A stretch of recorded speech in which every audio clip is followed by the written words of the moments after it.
Alright, it's another day, it's another vlog. At nandito tayo ngayon sa daan. Nagkarlan, dito yan sa along the way sa highway nila. So ito yung makikita mo sa kanila na kahit wala silang ilaw, ay makikita nyo pa rin ang ganda ng kanilang daan. At smooth naman yung daanan nila, kaso nga lang, yun nga, wala silang ilaw sa poste. Sobrang dalang. At ang daan naman nila ay meron namang makikita nyo sa mga ilaw na pwede nyo sundan. At ito na nga, papasok na tayo ng landing point, Carlan, at medyo, alam nyo na, medyo madilim talaga dito, medyo nakakatakot baka mamaya, pero nakasakit sa likod nyo. So doon tayo pupunta ngayon para makita natin ang ganda ng Carlan landing point. At dito lahat mga kabataan, nakikita natin nakatambay sila dyan.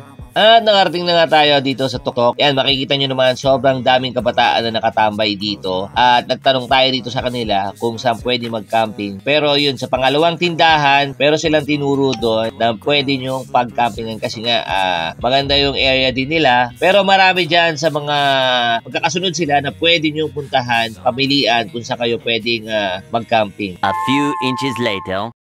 Alright guys, nandito tayo sa campsite. Ayan, tayo sa dilihim. So dito kami nagtayo ng tent. Pero dito rin sa may bubong to, may bubong siya, sa may kubo. Para hindi pag umulan, nandito lang kami. So, ayan. Dito tayo. Dinig mo yung kuliglig. Palaka. Palaka. Ang kaibigan ni Maria, Palaka, yun.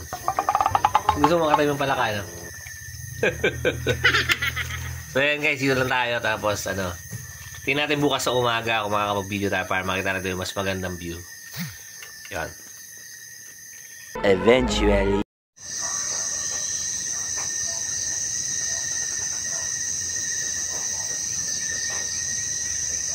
Tomorrow.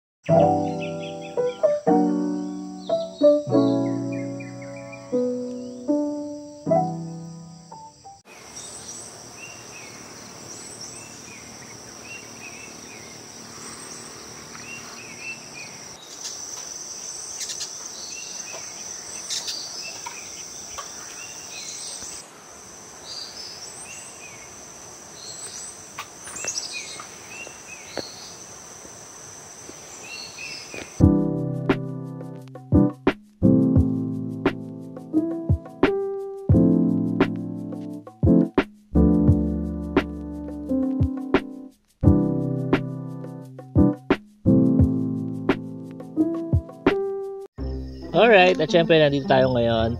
Pauwi na tayo. Dito tayo nag-camping site yan sa gilid na yan. Yan yung nakikita yung kubong yan kung kami nagpunta. Yan, ito yung pwede yung tuyuan ng camping site nyo. At ito naman yung taniman ng may-ari na. So habang daw dyan, ang gagawin daw nila dyan ay pwede nilang gawing camping site dyan. Lahat dyan. Lilinisin lang ng nila tapos dyan sila magtatayo ng camping site. Pero yung sa atin, sa pinwestuhan natin, doon tayo sa likod na kubo.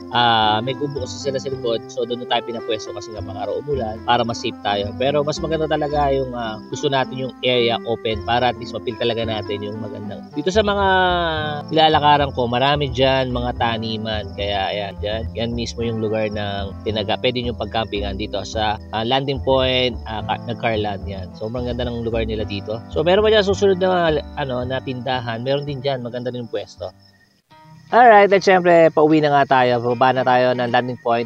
Dito tayo ito yung dinaanan natin nung gabi na hindi natin masyado nakuhanan kasi nga sobrang dilim. So, eto siya. So, kung dalawahan ng sasakyan, magsasabayan kayo, magbibigayan kayo kasi yung kabilang side ay parang hinain siya ng mga damo. Pero ito, pandalawahan daan to. Kung titingnan nyo. Ayan, pababa tayo ngayon dahil galing tayo sa taas, pababa tayo. Ayan. So, check lang tayo yung mga dinaanan natin. So, ayan. Maganda naman siya. Kaya, mag-rides ka ng ang dadaanan mo, ganito kaganda. Wow, yun lang ang masasabi mo talaga.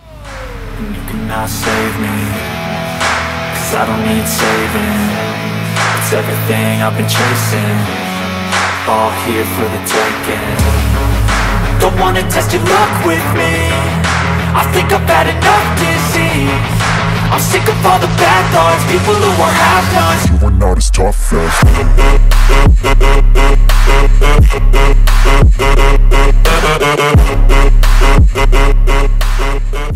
12 seconds later. Alright guys, nandito tayo sa Palayan, Carlan. At dito tayo kumakain sa Kwek Kwek Mommy House. Ayan na, si ate ang nag-serve. So, ito yung in-order natin. Meron tayong silog, tsaka ano. Kaya pag malapit kayo dito along the highway, pwede kayong kumain dito. Ayan. Ayan, in-order natin. Silog with, ayan. One eternity later. Cause I don't give a fuck what you say. Yeah, I'ma do shit my way. So you can go kick rocks, I'ma stack bricks up, build what I want to make. Yo, I got a lot of shit to say, so I'ma do this every day. I'll be writing things until I'm fucking buried in my grave. 6 feet deep under, but my body won't decay. Cause my messages are timeless, so they'll put them on display. Oh yeah, I rap with a certainty, I have a sense of urgency. A message for eternity, for everyone internally. I had some people burning me, but now they fucking learn to see I ain't the one to fuck with, now they looking nervously. And I don't really care what you think of me respectfully. You can kick rocks if you think you're fucking better, see I will outwork you, turn you to an enemy. Hurt you so bad that you're gonna need some therapy. I got the motherfucking recipe, I've been cooking up hits, I'ma leave a legacy. You'll be looking small when you're standing right next to me. I'm 5'10", bitch, but I'm 10 feet Cause I next don't to give me. a fuck what you say. Yeah, I'ma do shit my way. So you can go kick rocks, I'ma stack bricks up, build what I want to make. Cause I don't give a fuck what you say. Yeah, I'ma do shit my way. So you can go kick rocks, I'ma stack bricks up, build what I